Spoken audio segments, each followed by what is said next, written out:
with a good balance of crowd control, very disruptive in team fights, and they can snowball. Their snowball condition is if they win the first turtle fight, then get an invade after that, that's big. If they win the first 2 turtle fights considerably, then they control the early game.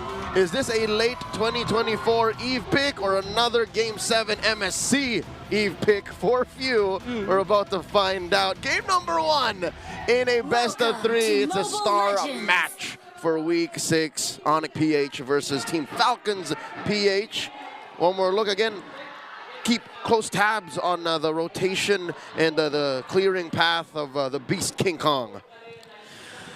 So, I mean, is it just me, or I find Kalea a bit, especially in the pro scene, or just in the pro scene, a bit overrated? Ooh, starting with the hot takes, huh? How dare you? No. I'm seeing it because so far, okay, this time they're going to focus fire on the XP lane. A good decision that can bear fruit for Team Falcon, especially early on in first turtle. Yeah. Well, to be honest, one of the reasons why the overratedness comes in is because you have Purifies getting picked up in the pro scene. No one wants to do that in the ranked games for some reason against a Kalea. Okay, but you want to go for Few, already pops his Purify, and that's a worth it engagement for Onic. Okay, good trading around the center of the map. So King Kong went purple to orange upwards, then it's going to go back for the golem. All right. And we saw earlier in the emblems is to pull yourself together for the Kalea. You do actually need that in the pro scene because you need your flicker more often as a Kalea.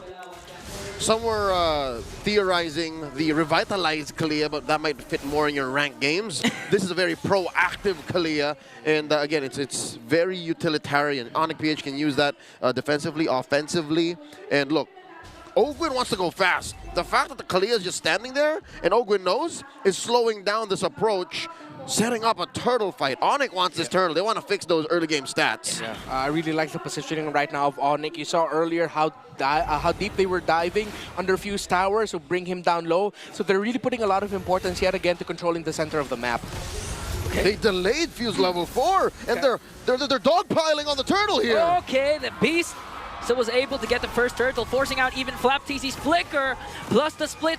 Here comes Kirk with the AOG. No counter trade for Team Falcons. Oh, where's this going? The diversion. Oh, just a feint. Yeah, no, I think they sent King Kong to the orange buff. Just the 2, yeah, just the 2. Yeah, just the 2 to steal it away. Alongside Brusco, here comes the slam onto Kyle TZ, paired up with a title strike. They're going to bring down Kyle with the first blood. All right, Ingan, tell me now, is it overrated? Now, in the hands of Brusco, clearly not. But in the hands of Ingan, yours truly, yes. Thank you for the disclaimer. I thought we would spend an entire day where I'd hear disrespect on the Kalea. Yeah. Yes. Is that a possessive Kalea?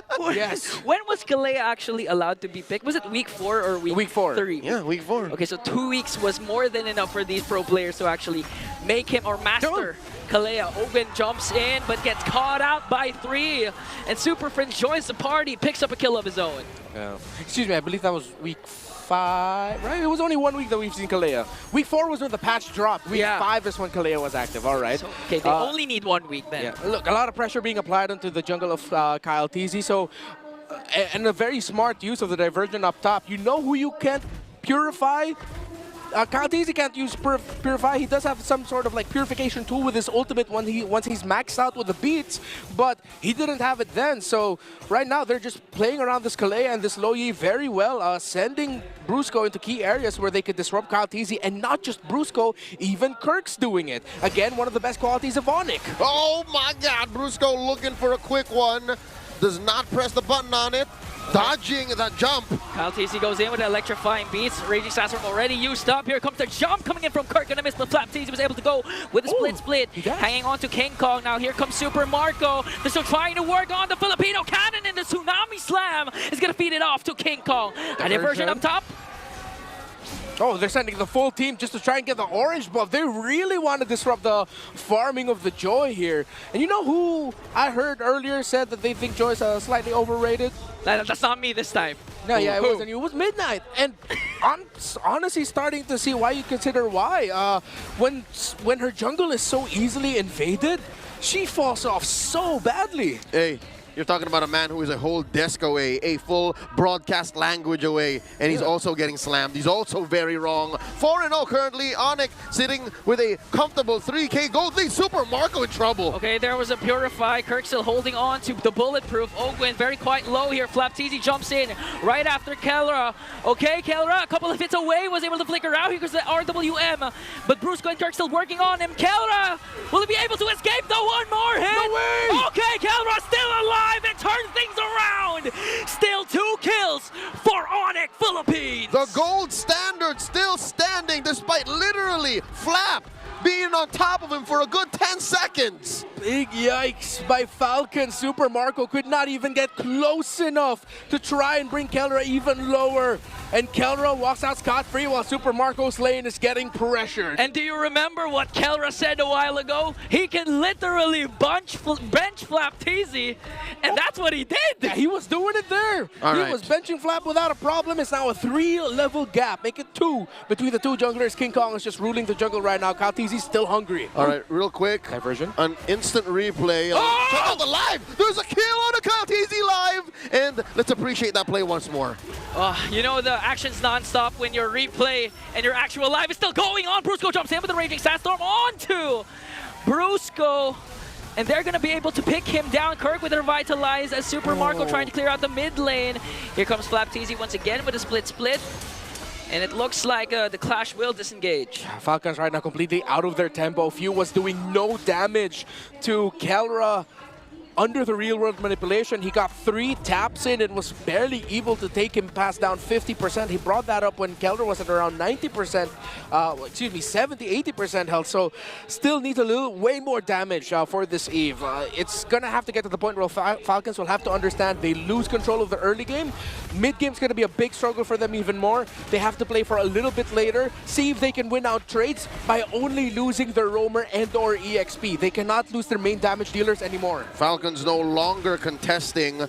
Clear take for the last turtle of the game here. Onic PH still asserting dominance in mid while holding this diversion like a sword of Damascus. All right, rotating down over to Super Marco. Does he know there's 4? Does he know there's 4? Okay, here comes the taunt. Still has his Purify plus his tower. Ogwin with a conceal. Will Team Falcons engage here?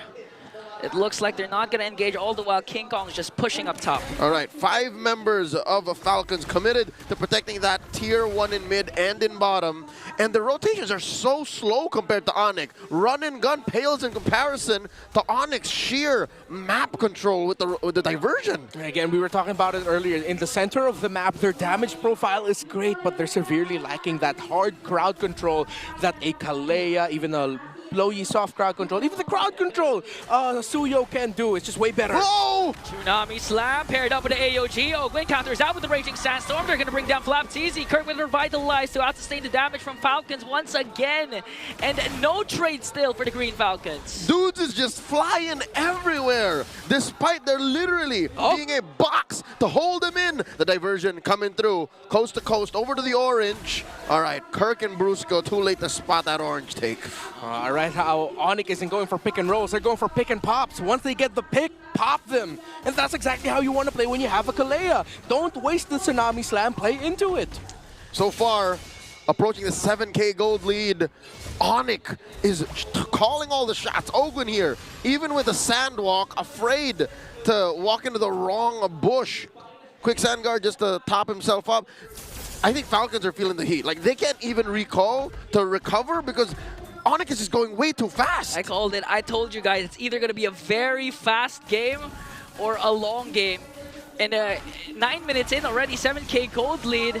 Okay, they're trying to work. Okay, Tsunami Slam countered out Ogwin. Here comes the real world manipulation. Oh, man. But still, they were able to take down the Master. Kirk on the back with the AOG. And King Kong with the Evil Queller onto Flap. The next target is Kaltizi. That's a 4-man down. 4 Falcons will fall down. King Kong wants to go for more. There's the diversion, and the bulletproof stays alive. All right, no additional casualties for Falcons. Super Marco, the only one left. Clear go signal for Onic to go for the Lord.